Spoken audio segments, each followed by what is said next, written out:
Здравейте и добре дошли в следващия епизод на моят канал. Днес искам да ви представя една много интересна кола, добре позната за мен, добре познат сегашен и предишен собственик. Става въпрос за ето това уникално купе.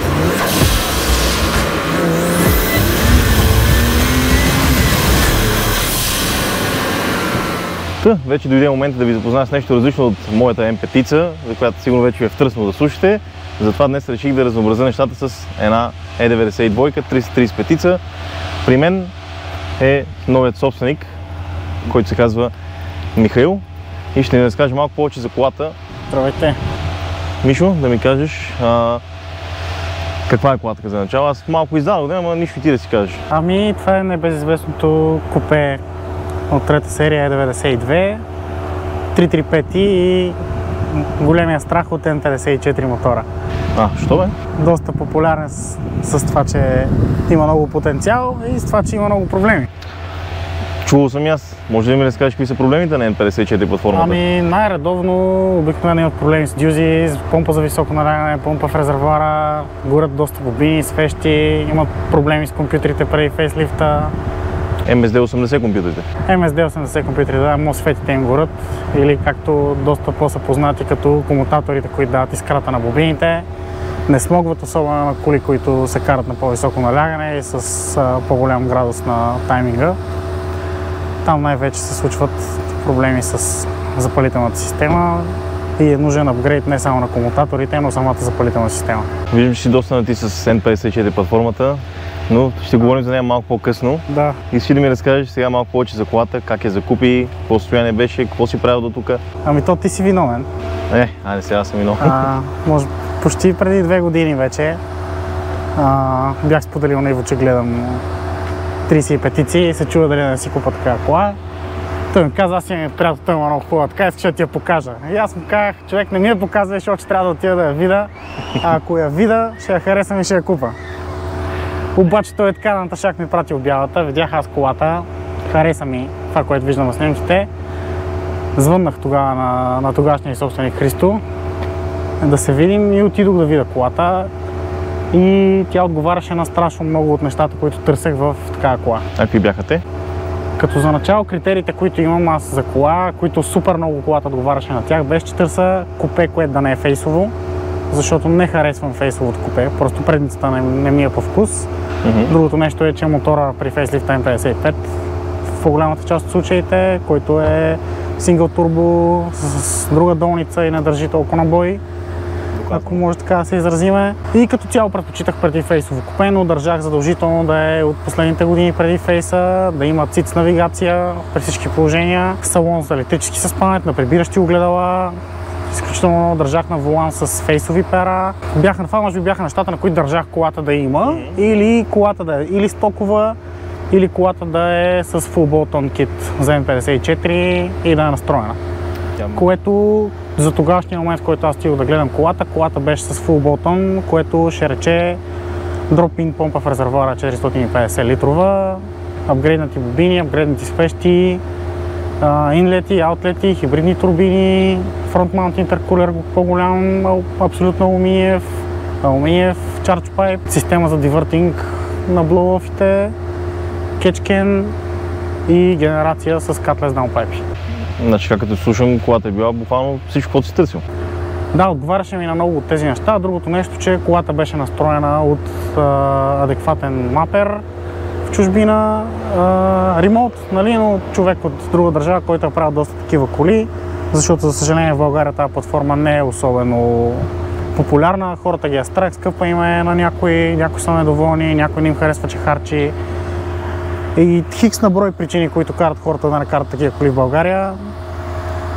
Но колата беше изключително приятна, защото през 90% от времето, когато караш просто в града, можеш да караш нормална кола, която не ти надува главата с нищо, не ти пречи с нищо, и през останалото време, когато искаш да дадеш газ, просто имаш един автомобил, който е изключително динамичен, вървящ и ти дава това, за което си дал пари. Ти спомена разхода, че е една от критериите, които ги е страх хората. Кажи какъв е разходът на този автомобил? Ами истината е, между другото, че аз очаквах разхода на колата да е много по-страшен. Ще кажа, с модератно каране, средният ми разход е около 13,5-14.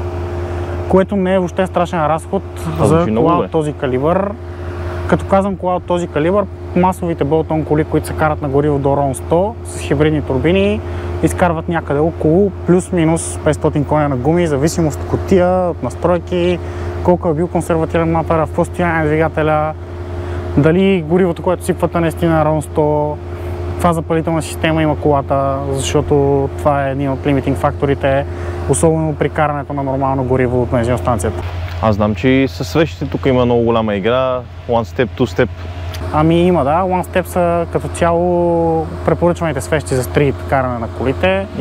Two step са малко по-студени свещи, които му разрешават да се свали гапа още малко към студената страна на електродите, с идеята да имаш по-студено изгаряне при експлозията в цилиндъра.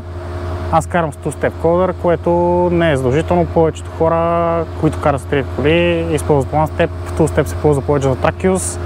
Аз просто го ползвам като safety measure, още една стъпка напред, защото колата се кара на високо налягане за горивото, което имаме, защото за момента не искам да карам на други горива, освен бензин от бензиностанцията. Ти помниш, аз имах 90 единица същия мотор. Да. Аз карах с One Step Coder. Как беха нещата? Добре, нямах проблем с това, имах проблем с дюзи, което е още един фактор. Всички сме имали проблем с дюзи. Всички сме имали проблем с дюзи. Да, това между другото е още един selling point на колата, като я купувах. Колата беше с индекс 12.6 чисто нови дюзи на близо 6-7 месеца, което е огромен плюс, защото за тези, които не знаят, една такава дюза е 1200 лева. Това са 7000 лева за дюзи. Едно време аз купих беше 400 лева. Ти си купил тогава от дюзите, които бяха на рекол, с 302 на края на... Да, с 302 беше, да. Но вече май ги няма. Вече няма от тях, вече ги няма никъде, само излизат по магазините, че са out of stock.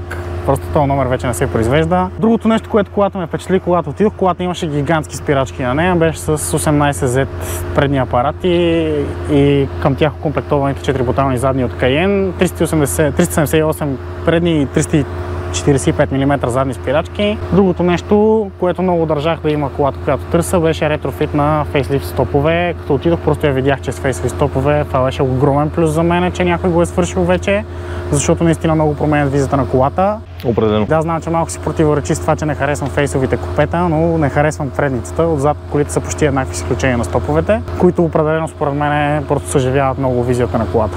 Аз също, примерно, моето мнение, аз съм имал комби, на мене не ми харесваше преди фейсовите стопове и фарове и предпочитах фейс, но така и не стигнах до това да ги нареда, тъй като я продал. Ами при тебе реденето е повече, защото сменя се капак, броня, калници, заден капак. Да. Много разправя на 90 единицата. И последния selling point, който колата имаше, който беше голям за мене. Аз много мразя някой да има същата кола като моята. И тази кола, ако не се е видяла на видеото до сега, лилава е, не е черна. Била е черна, като е напуснала завода, но до ден днешен и откакто предния собственик е бладисал, колата е лилава, което на мен страшно много ми харесва. Да, това наистина не се вижда. Аз лично не съм виждал друга лилава 92. Няма друго лилаво купе 92 в България. Има една 93 в Русе, ако не се лъжа, пак 35-ца бензин, само че тя е 93 кабрио и тя е Midnight Purple 3 от Nissan GT-R 34. Тя не е с BMW цвят, но тя не е с BMW цвят. Тази не беше с BMW цвят. Тази също не е с BMW цвят, да. За мое огромно съжаление не е добре боядисана. Има забележки, имаше забележки външни, когато я купих, има още забележки, които са се случили докато колата е в мене. Като цяло предстои цялостно пребоядисване на колата, като този път цветът ще е Techno-Violet от M3, който според мен трябва да бъде. Истината е, че този цвят е доста близък до Techno-Violet, особено когато е изложено на слънце, но е доста по-тъмен и е една идея по-лилав. Techno-Violet ми харесва повече, при положение, че ще боядисвам колата цялостно. Това не знам дали се види на камерата, но... Ами може би, ако не, ще ти пратя снимки, имам на светлина и там се вижда пигмента на боята доста повече и може да се направи, защото на камерата обикновено боята никога не се показва. Да. В това състояние купих аз колата тогава и истината е, че за всички хора, които казват, че N54 е проблемен мотор, само проблеми ще има с тази кола и така нататък, да, има много проблеми, които могат да възникнат, Но голяма част от тия проблеми някой ги беше решил преди мен. Колата беше изключително поддържана, макар на 314 000 км, колкото и странно да ви звучи. За такава кола. Колата наистина беше поддържана, гледана. Аз я купих буквално на 25 декември. Тогава я взех. На 28 я прехвърлихме. Си направил коледен подарък? Направих си коледен подарък, да.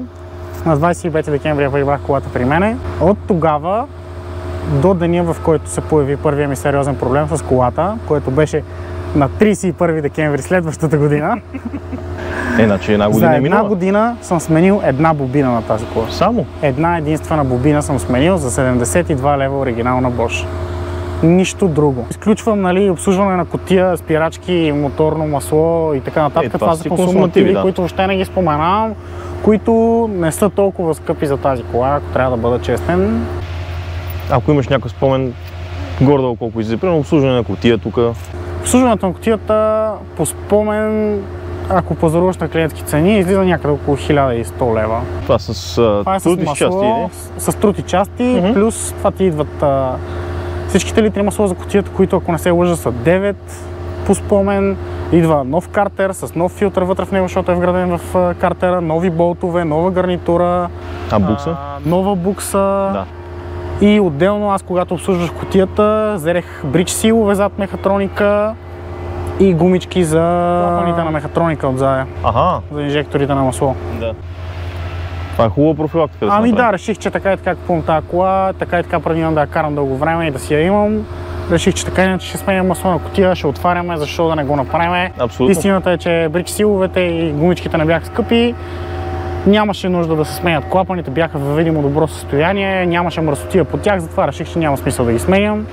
За момента все още кутията се държи много добре, може би на следващото обслужване ще полетат и те.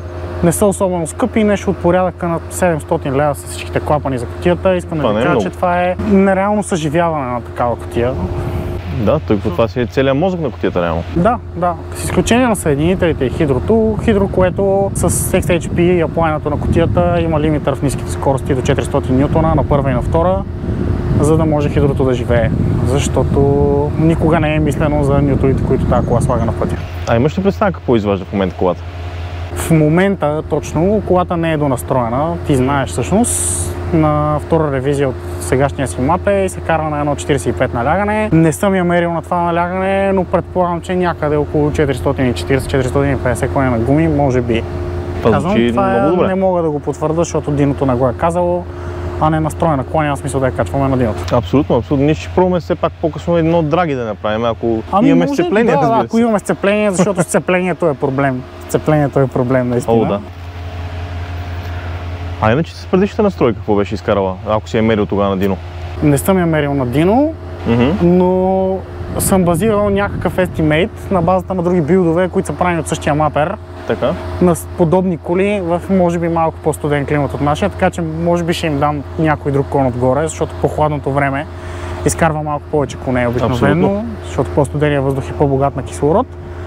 Но може би някъде около 530-40 на гуми трябва да е била. Тогава се караше, пикваше на някъде 1.86 налягане и ходваше 1.75-1.78. Това е много добре.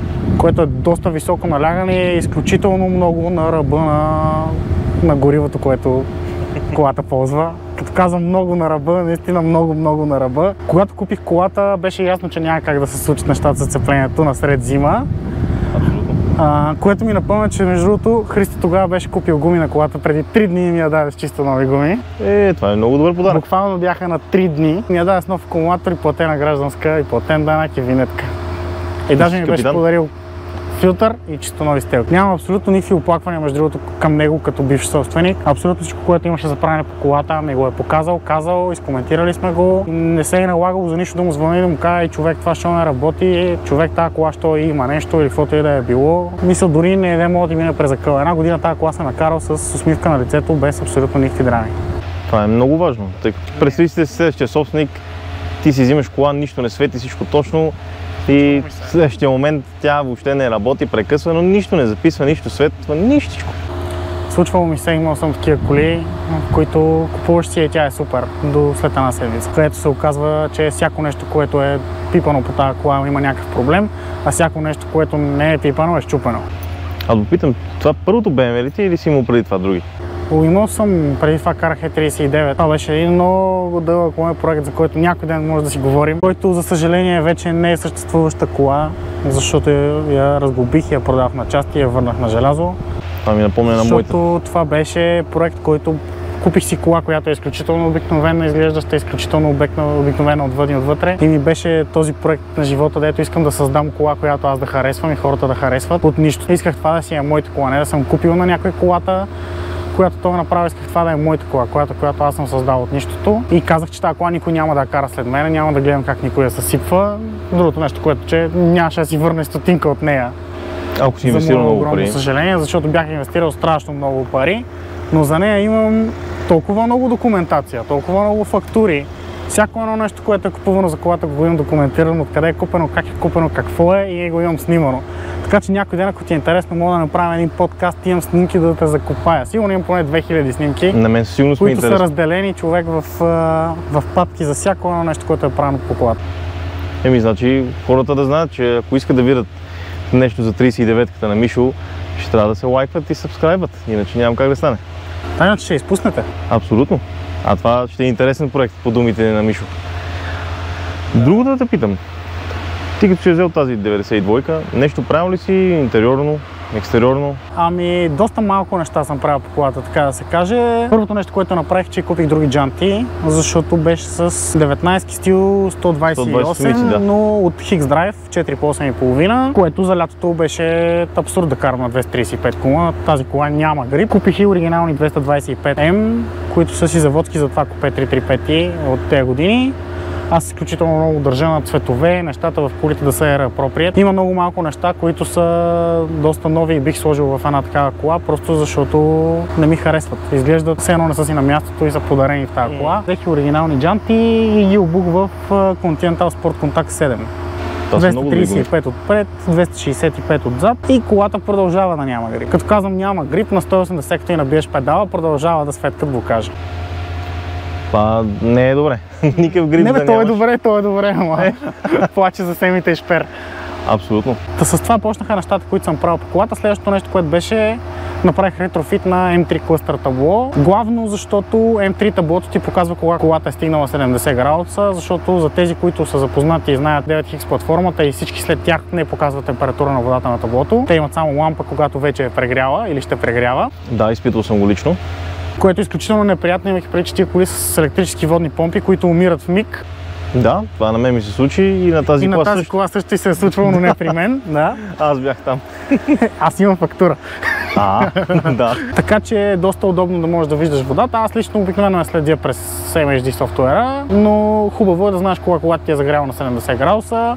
Останалата температура е мониторирам по температурата на маслото на таблото. Смятам, че M3 таблото е доста по-добре изглеждащо, като съм сменил циферблата да не е до 9000 оборота, защото тази кола не се върти в толкова и таблото е калибрирано за правилните километри, защото M3 таблото е до 330 км, това е оставено до 330 км и да, колата дига повече от 300. Не 330, но 307 съм ги виждал на таблото и на GPS-а. Така че таблото е заслужено. Доста по-модерно изглежда според мен с бяла и червена подсветка, отколкото с амбара, макар че пък той ще ди страшно много очите вечерно време.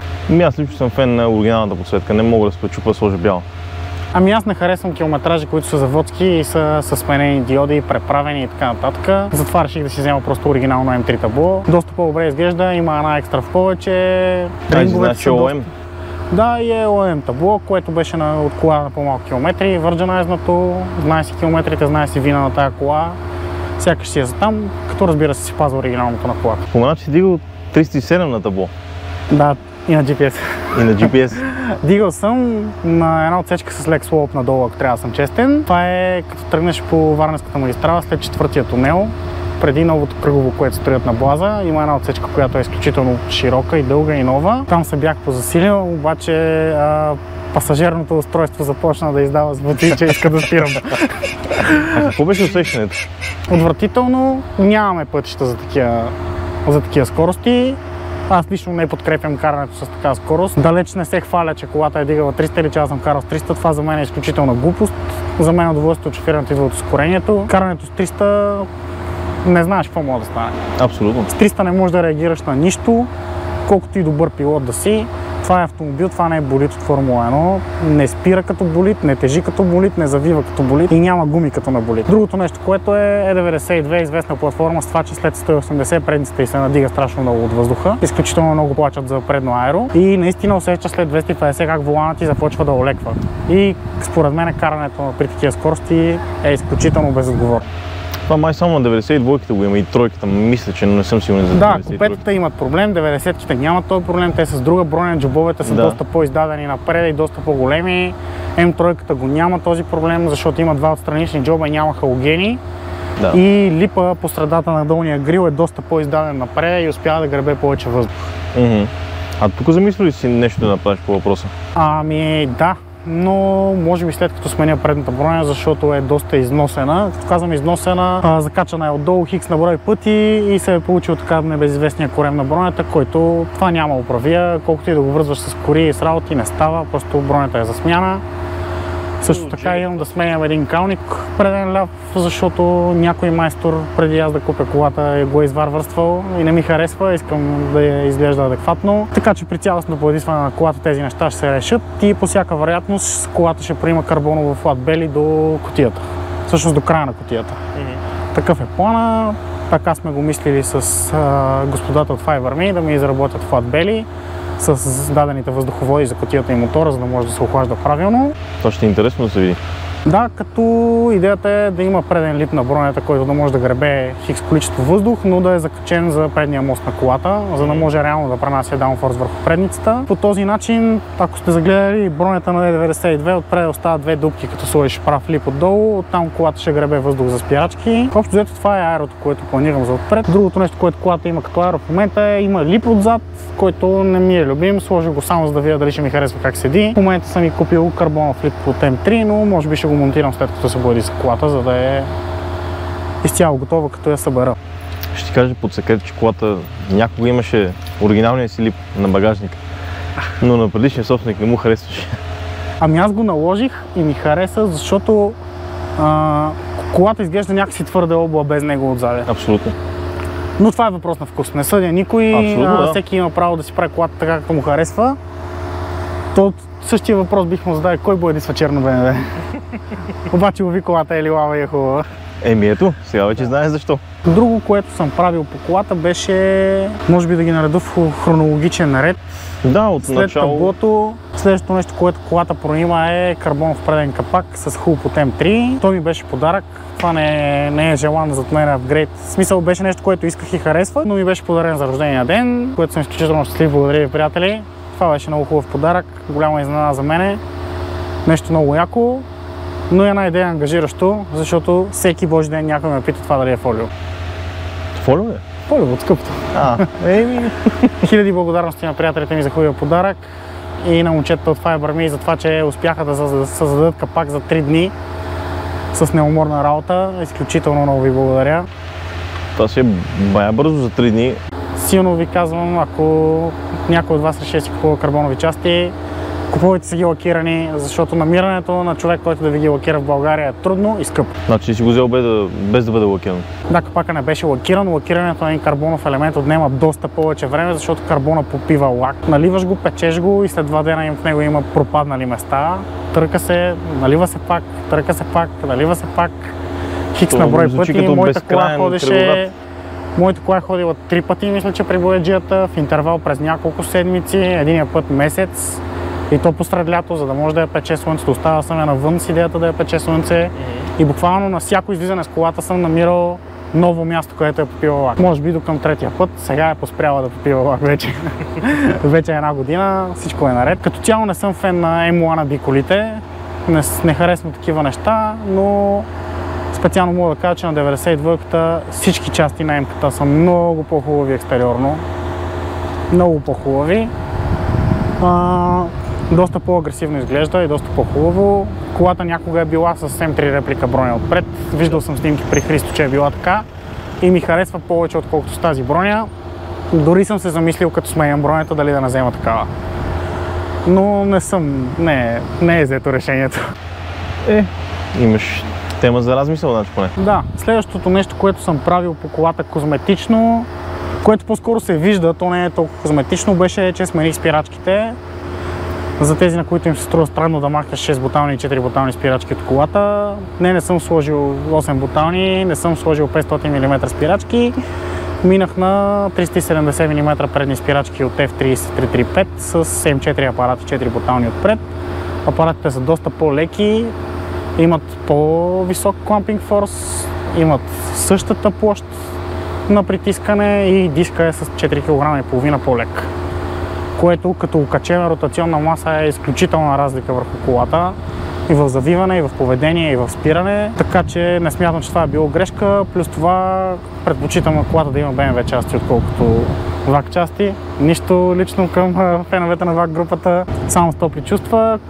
Отзад размених 4 буталните спирачки за 2 бутални 44 мм от M2 с 345 мм дискове пак и карам с M-Compound накладки на Jury. Има ли разлика сега с старите и с новите? Кое според тебе по-добре спира? Според мен сега спира по-добре. По-добре от 6 бутални? Ще ти дам да я тестваш после. Добре. Ще изявиш мнение, ти си я карал и преди. Карал съм Като е била при Христо, ще не можеш да направиш истинско сравнение безпристрастно. Да. Защото, нали знаеш, когато ти направил нещо, ти искаш да си направил правилното нещо и може би си внушаваш, че си направил по-доброто решение. На мен ми харесва как изглеждат, харесва ми как спират, харесва ми, че си имат заводски датчици. Доста голям избор от спортни накладки, защото апаратите се слагат на M4 и M2. Да. Накладки буквално бол. Имаш ли нещо друго, което си правил? Ами наскоро сложихме MMI за CarPlay, него си го купих от тебе даже. Друго, което съм правил, което се вижда не. Може да не се вижда. Нещата, които не се виждат обаче, са доста повече. Сподели за тях, ако както имаш ти снимки, казах, ще ги сложим. Между 25 декември и 31 декември на следващата година колата беше безпроблемна, докато на 31 декември на магистрала Струма в третия тунел колата не гръмна за последно. Какво е гръмнала? Предполагам от бърбъл, нали? Не беше от бърбъл, беше от хардкът на втора, при което колата почна да ми сварва пети цилиндър. Успях да се прибера до вилата, където отивахме, тя беше малко след това. Колата се движеше и работеше, нямаше проблем. Във високите не прекъсваше, само на място даваше мисфари. На пети цилиндър смених бобината и свеща, тъй като бяхме много близко на 6 км от град Кюстендил. Мои приятели там ми посъдействаха да си набавя свещи и бобина на връх Нова година. Това е наистина от Смених я, но за съжаление мисфара остана, след което като се прибрахме, премерих компресия на пети цилиндър и пети цилиндър нямаше компресия. Така.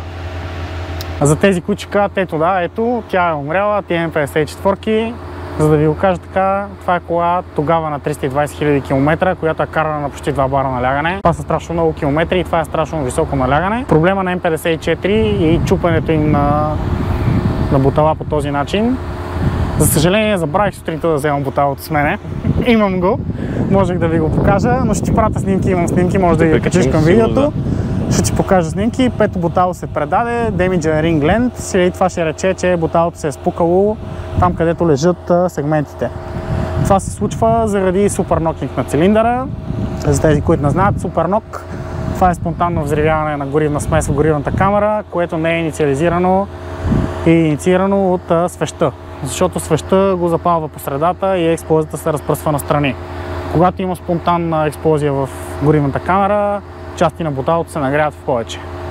N54 заводски има 0,18 гап на сегментите, които гапа на сегментите за по-запознатите с двигателите е с идеята, че сегмента да уплътнява, когато двигателя се загрее и се разшири метала, сегмента да може да уплътни и да пази компресията на цилиндъра. Обаче, когато имаш супернок, обикновено буталото прегрява от горната си страна за някакъв период от време, а сегмента, когато е от по-твърд материал, в случая, за съжаление, се разширява доста повече и двете части на сегмента се допират, се заваряват една за друга, което кара буталото да се спука.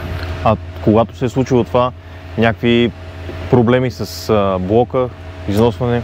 Значи, изключително бях приятно изненадан, бях много оплашен дали не трябва да търся друг блок, защото намирането на такъв здрав блок е проблем в нашите ширини, а навсякъде другаде би струвало една чанта с пари да ти го докарат. И в Америка тези коли се карат като обаче да ми докарат един блок от Америка, като да си купа още една 92 320 D за евридейка. което не си заслужава. Даже в BMW ги продават. 3800 евро е един чисто нов блок за М54. Това не е много, като се замислиш. Не е много за един чисто нов блок по принцип, да.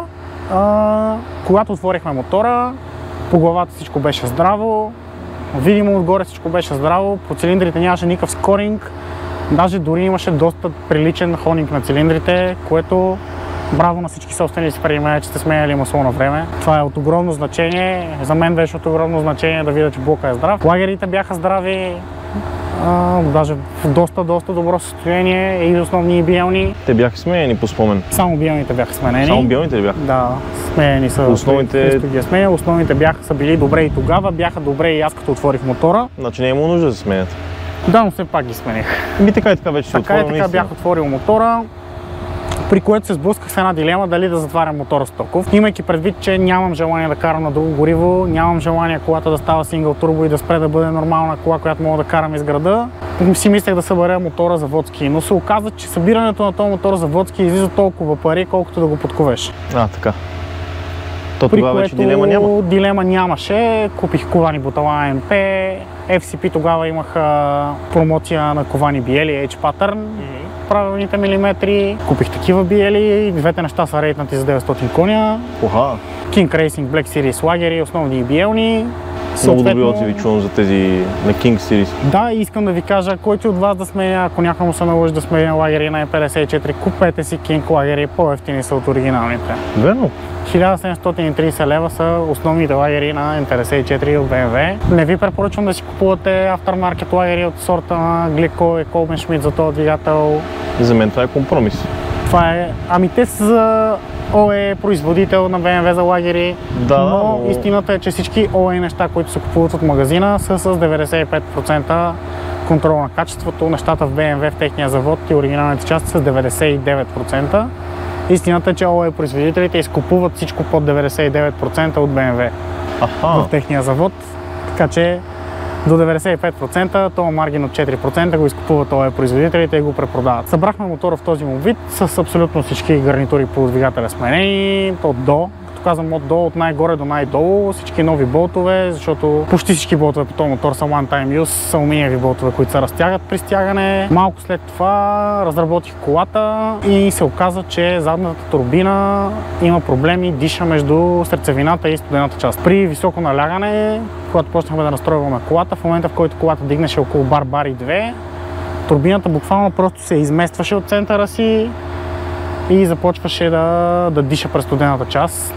Това не е нещо видимо, което да е някаква голяма амплитуда, за да може да се види, но когато се надуеше колата на тест, се виждаше как от нея просто излиза страшно количество въздух, а логовете показваха дроп от близо бар налягане. Това не е малко. При което, докато се прибирах да сваляме тази турбина, турбината се счупи, изстреля задната перка през азбуха. Напълни ми генерацията с 6 литра масло, което още не мога да изгоря вече 10 000 км и повече, защото е напълнила гарнетата с него и тогава преминахме към правене на нови турбини, отново заводски хаузинги с 17-те сърцевини. Събрахме колата и от тогава насам е в този вид. Друго нещо, което съм правил по колата, когато я купих, едното гърне се беше скъсало на входа си от тръбата. Някой беше настроил бърбела на Max Duration. Не знам за кой става въпрос. Но сигурно е готин човек. Закърпихме, имаше лек драл на колата към 2000 оборота, защото беше с две отделни генерации на двете турбини общо взето, които нямаха никъде мърч. Направихме хикспайп под задните седалки, където се събират двете тръби, за да има някакъв обмен на газовете. Както и в я преди малко, като се повози колата, вече няма драун в никакви обороти. Държи се изключително приятно, изключително тиха и приятна е, когато искаш да се возиш. И е достатъчно шумна, когато влезне в Bluetooth контрол. Сега да питам, тъй като ти доста си запознат с М54, мисля, че си запознат и с М3 E92 платформата. До някъде, да. Имам някакъв допир. Според тебе, М3 E92 или 335? Кое би избрал и защо? Това са две много различни коли. Факт. Много различни коли. Първо, много различен прайс пойнт. Да. М392 е страшно недооценявана кола през годините и през последните 5 години цените им се удвоиха, отроиха. Първата е единствена М3 с V8. Да, и истината е, че е единствената кола, която може с Street Legal модове на Nürburgring да даде по-добро време от GT3 RS 991. Което не е малко. 991 беше до миналата година, преди да излезе новото GT3 RS, беше бенчмарка за туринг кола. С модове. Говорим за кола на Manthey Racing. На Team Shimmer 92-ката даваше същото и на няколко обиколки малко по-добро време от GT3, което е зависно за всеки автомобил на пътя. Ако трябва да избера между двете коли, имал съм шанса да се возя в двете коли почти паралелно, да слезна от едната и да се кача в другата, да покарам едната една седмица и да покарам другата една седмица след това. Моята кола ми е по-удобно да я карам всеки ден, може би защото е автомат. Главно може би защото е автомат, защото М3-ките, които са ръчка, нямат CDV или Clutch Delay Valve. Това е клапан, редукция на...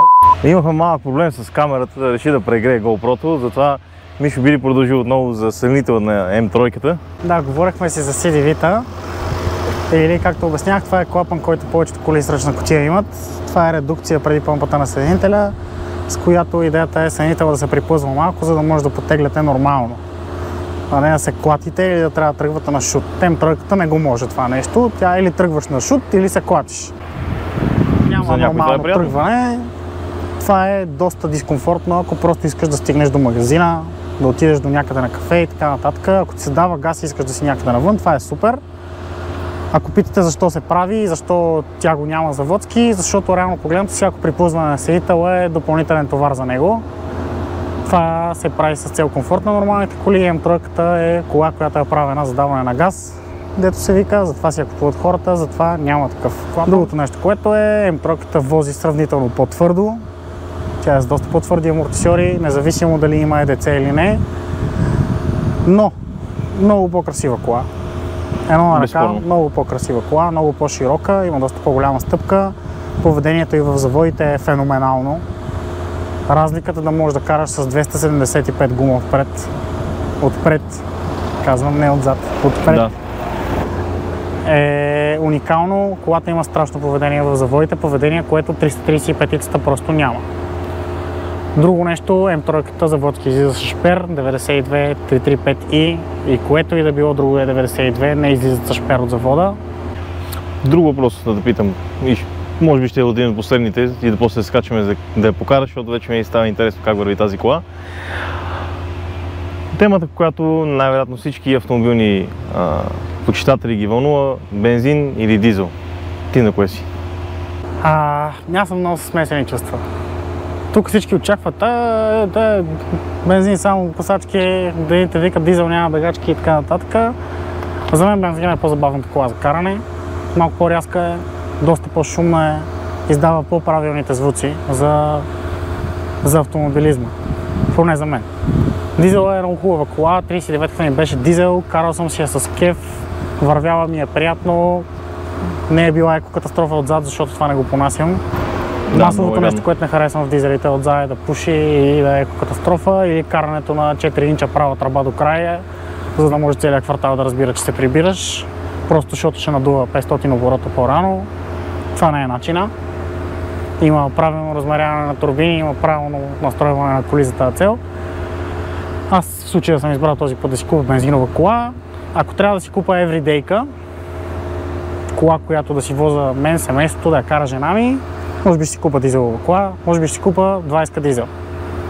N47, 190 коня. Супер кола за возене. Нисък разход, лесна поддръжка, непретенциозен мотор. Возите. Ако трябва да си купа бърза кола, по-скоро бих си купил бензинова. Защото на времето дизела беше страшен за поддържане, после бензина стана страшен за поддържане, сега всичките са скъпи. Еднакви. Всички имат проблеми с лагерите, всичките имат проблеми с дюзите, всичките имат проблеми с помпите за високо налягане. Така че въпрос на личен избор е, за мен дизеловата кола не може да гърми като бензиновата, не може да киха като бензиновата и една идея не може да върви от бензиновата. Поради простата причина, че дизел при висока температура му става трудно. Не, че на бензина не му става, но му става доста на по-ниски коне трудно.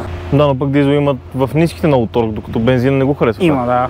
Има плюсове, има и минуси. И двете. Има плюсове и минуси в двете. Има страшно бързи дизелови коли в България.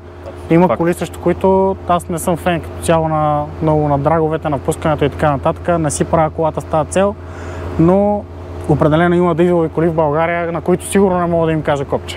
Така че това е спор и според мен въобще не е тема, на която трябва да се спори. Това е личен избор, всеки си избира какво да кара. Просто силно не подкрепям ръчащи коли. Излишно ръчащи коли, смисъл не казвам, че не трябва да се чувате колата и моята кола издава звуци. Не е особено шумна и знае. Вие ще я чуете може би на някои от клиповете. Не е особено шумна, но не е и от най-тихите коли. Но далеч не е екокатастрофа след себе си.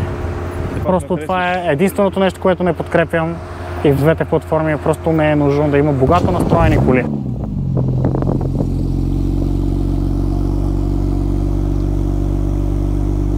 Последен въпрос и вече се качваме наистина. Да кажем, че имаш неограничен финансова възможност. Каква би била следващата кола, ако продадеш тази? Абстрахираме се дали ще дадеш на жената или нещо такова. Няма значение марката. Каква кола би била тя? GT3.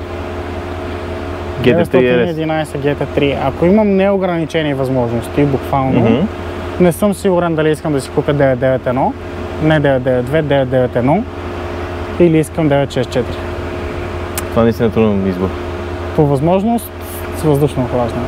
Изключително хубава кола, това ми е мечта, но е кола, която може би толкова много ще обичам, че никога няма да я изкарвам. А кола, която би имал, но не би карал, примерно за визията само да си държи в гараж. 964-ката е нещо, което е едното, което ми изниква абсолютно на пиедестал. Може би следващата кола, която бих имал и не бих изкарвал, това е Ford GT40. Първия? Да. Първия от 67 година. Това е кола, която може би никога няма да намеря, да я видя, камо ли да си я купя. По-лошото е, че аз и ти няма да влезем даже в нея. Да, със сигурност тя няма да ни събере. Не. Нито на височина, нито на ширина. Не, абсолютно не. Да, това може би е следващата кола. Третата кола може би ще е някой друг стар ВАК. Нещо от сорта на S2 от група B. Старите, но намирането на такава кола е абсурдно. Това е по музеите. Повече хора на този въпрос отговарят с GTR, R34 Skyline, Supra. Ами, Супроте не ги харесвам като визия, за мен това е изключително много хубава кола. Аз ще ме наплюят как Супрота е много хубава.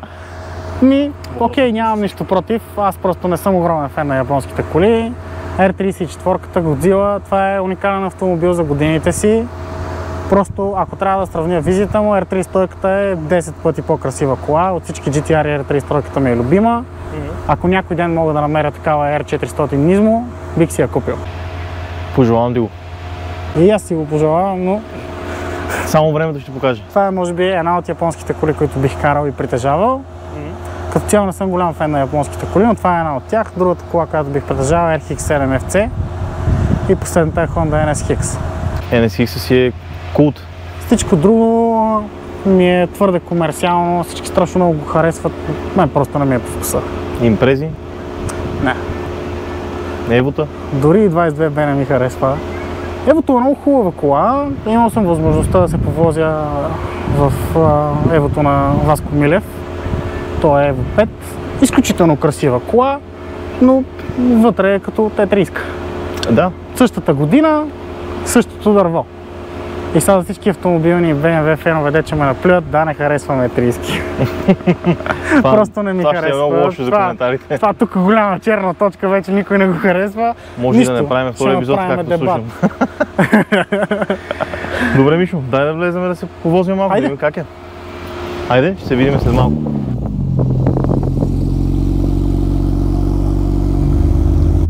Добре дошли, вече сме в 92-ката на Мишо и да се повозим малко, да видим какво ще е, как е, върви ли, не върви ли, какво се случва. За съжаление малко валя. Да, малко лошо време ни според тя в този прекрасен слънчев ден. Грип няма да има.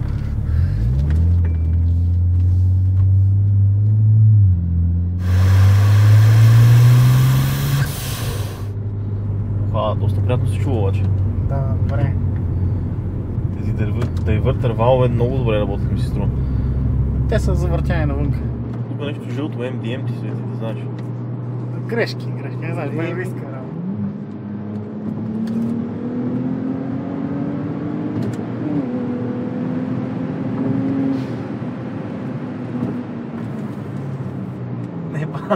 Направо се отдушиме, не знам дали спира тази кола. Искам да ти кажа, че може би ползваме около 70% от спирачките.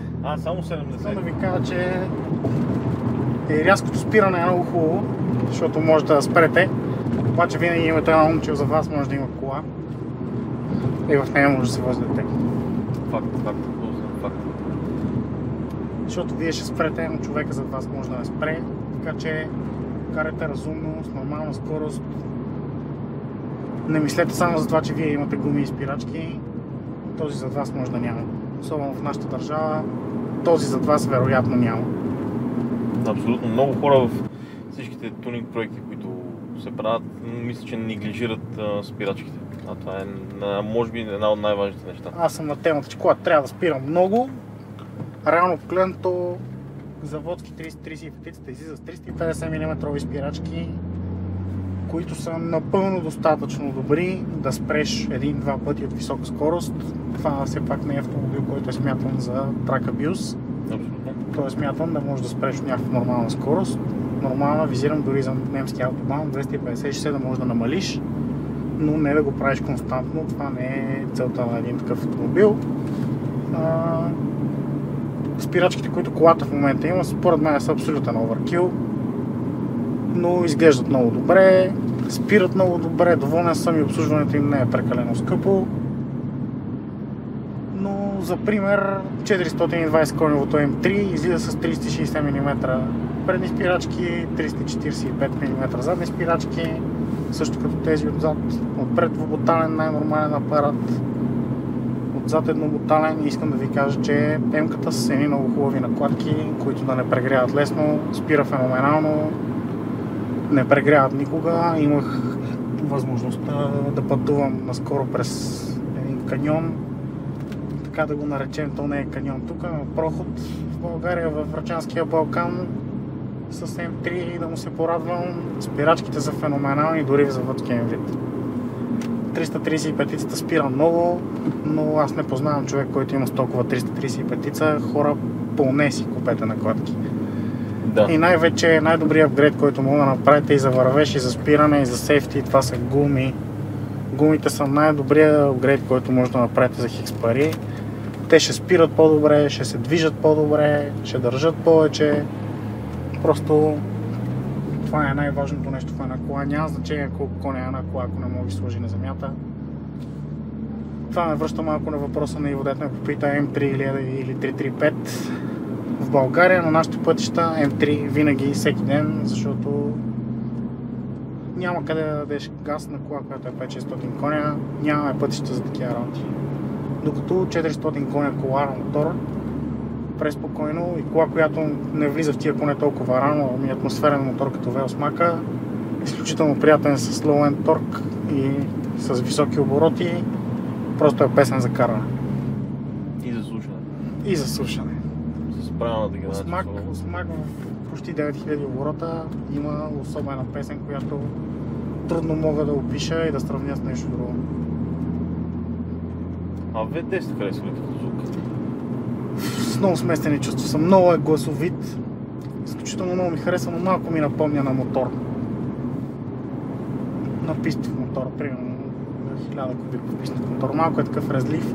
Харесва ми, екзотичен звук има, но повечето генерации, които има за V10-ките, поне за масовите коли от сорта на E60 M5, Lexus LFA, тъна, доста от генерациите просто са направени зверски шумни.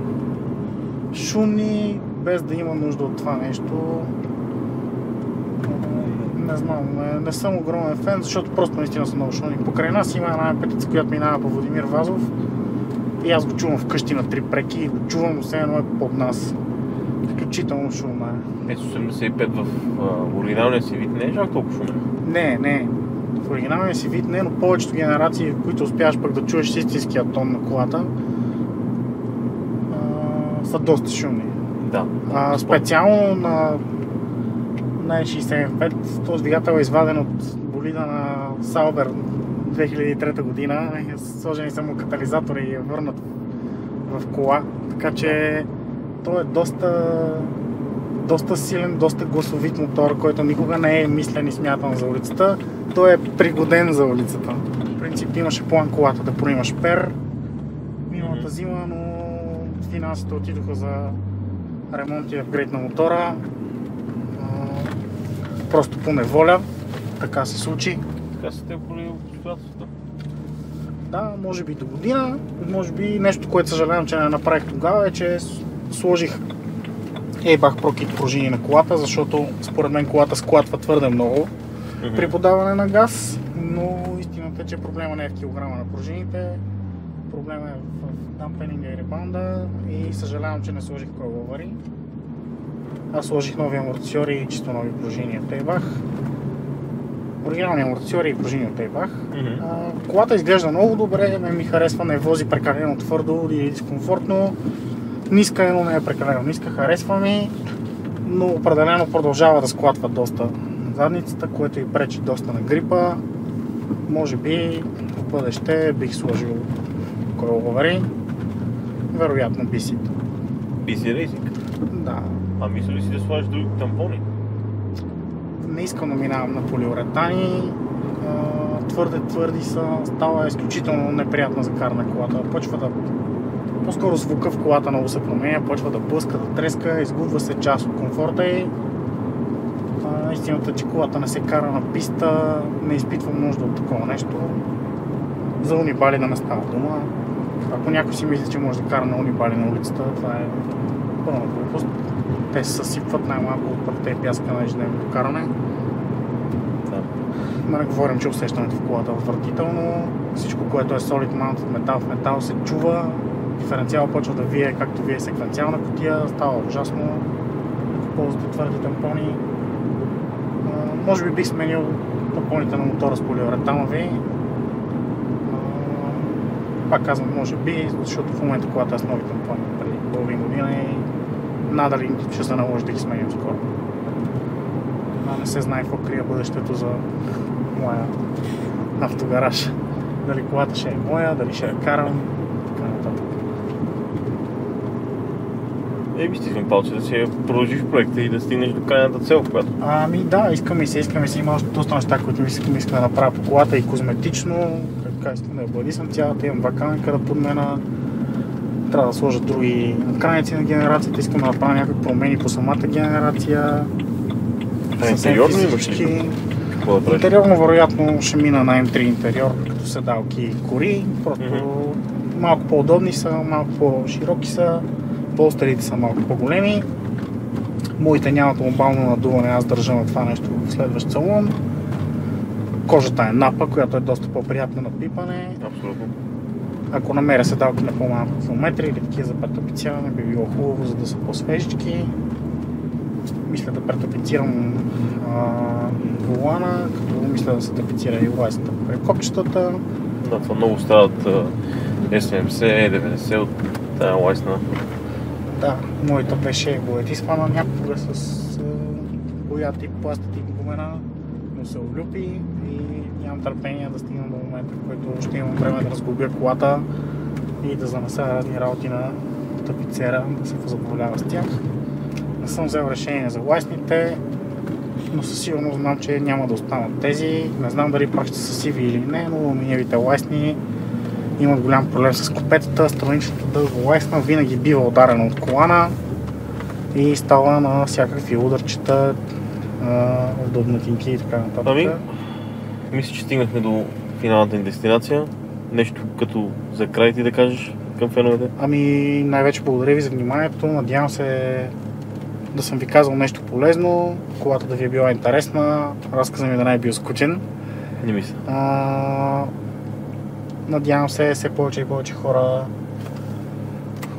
да запазват ценностите в автомобилизма в България и помагайте си на пътя, хора, и карайте разумно. Чухте го ви от него, от мене ще ви пожелая приятна вечер или приятен следобед, когато го гледате. и се надявам да се видим скоро за още клипове. До нови срещи!